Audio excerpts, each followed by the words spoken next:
In 1969, Neil Armstrong and Buzz Aldrin stepped onto the moon. Millions of dollars of cutting-edge technology made it possible. But when Buzz Aldrin took those iconic first steps, the digital timer on the lunar module broke down. To survive, he had to rely on a single, purely mechanical device strapped to his wrist. A watch that didn't run on electricity, batteries, or microchips. This is the story of how a standard, store-bought wrist chronograph beat the extreme vacuum of space and earned the title, the Moonwatch. Rewind to 1964. NASA was preparing for Gemini and Apollo missions, and they realized something critical. Astronauts needed a wristwatch as a backup timing device in case mission control lost communications. So, NASA secretly bought commercial chronographs from top brands, Rolex, Longines, and Omega, and put them through environmental torture that would make modern smartphones melt. They heated the watches to 212 degrees Fahrenheit, froze them to 0 degrees, blasted them with pure oxygen, shook them with 40 Gs of acceleration, and exposed them to severe humidity and acoustic noise. Almost every watch shattered, melted, or stopped running entirely. Only one survived every single test without losing time, the Omega Speedmaster. On July 20th, 1969, Apollo 11 landed on the moon.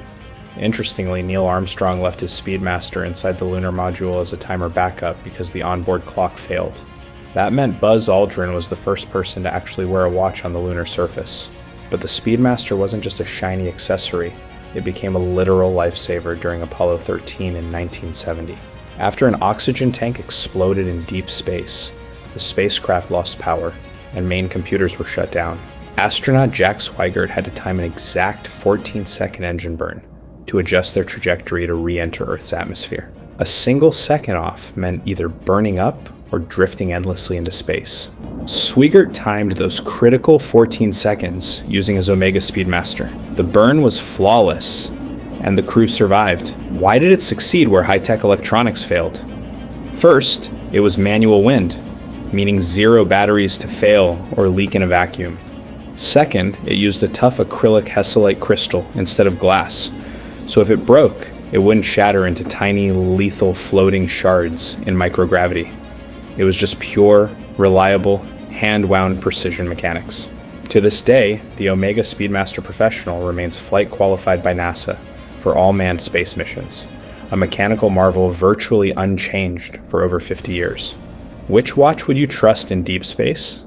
Drop a comment below. Hit that like button if you enjoyed this history brief, and don't forget to subscribe for more crazy stories behind iconic engineering.